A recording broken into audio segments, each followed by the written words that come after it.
বিভিন্ন যুক্তিৰ জৰিয়তে, বিভিন্ন আৱেগৰ জৰিয়তে, বিভিন্ন শব্দৰ জৰিয়তে, বিভিন্ন বাক্যৰ জৰিয়তে, বিভিন্ন অন্যান্য প্ৰকাশভংগীৰ জৰিয়তে অতিকৈ নিকৃষ্ট মানসিকতা আৰু পদক্ষেপ কিছুমান বিয়পাই থকা হয়।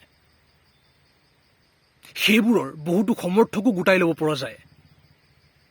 নিজৰ লগতে সেই বহুতো সমৰ্থকক সেই মানসিকতাৰ, সেই পদক্ষেপৰ বিবেকহীন গোলাম কৰি তোলা হয়। কিন্তু এই অজুহাতেৰে যে সেই মানসিকতা, সেই পদক্ষেপ বৰ গভীৰ হয়, বৰ বিবেকী হয়, বৰ উৎকৃষ্ট হয়, বৰ সুন্দৰ হয়, বৰ উপকাৰী হয়,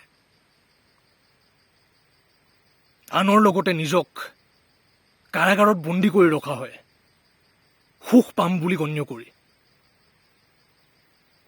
তেনে পথেৰে অগ্ৰসৰ হৈ বৰকৈ অপকাৰ মাতি অনা হয়, নিজৰ বাবে, লগতে আনৰ বাবেও।